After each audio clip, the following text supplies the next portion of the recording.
Hello guys, welcome to my channel just fun travelling. ఈరోజు నేనైతే Ramayapatnam beach దగ్గరికి అయితే ఎంజాయ్ చేద్దామని వచ్చాను. అలా బీచ్లో అయితే ఒక పుర్రె అయితే కనిపించింది. ఇది ఏ జంతువుదో అర్థం కాలేదు. నేనైతే చూడగానే ఈ పుర్రెని చూడగానే ఒక ఏలియన్ అనుకున్నాను. సేమ్ ఏలియన్ పుర్రెలాగే ఉంది. మీరైతే ఏ జంతువు అనుకుంటున్నారు కామెంట్ అయితే చేయండి. చూడండి, చాలా విచిత్రంగా అయితే ఉంది. పుర్రె సేమ్ ఏలియన్ లాగే ఉంది. నేనైతే ఆల్మోస్ట్ ఏలియన్ అనుకున్నాను. చూడండి ఎలా ఉందో. చాలా అంటే చాలా డిఫరెంట్గా అయితే ఉంది కదా అది.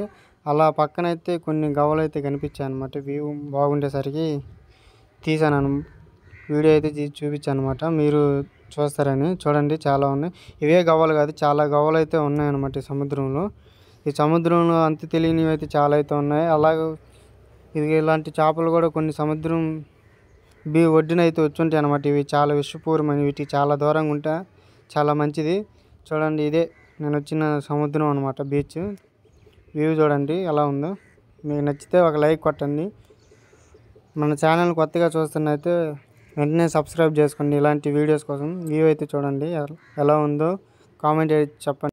అలా ఇంటికి తిరిగి వస్తుండగా అయితే రామాయపట్నం పోర్టు స్థాపించేటప్పుడు శంకుస్థాపన చేశారనమాట. ఇక్కడే ఆ శంకుస్థాపన చేసినాం అనమాట. ఇప్పుడు నేను చూపిస్తున్నది వీడియోలో కనిపిస్తున్నది. ఇంకా అవి చూసిన తర్వాత ఇంటికి అయితే రిటర్న్ వచ్చేసాను అనమాట. జాగ్రత్తగా మీరు కూడా ఇంటికి వెళ్ళేటప్పుడు జాగ్రత్తగా వెళ్ళండి మామ. Okay, bye.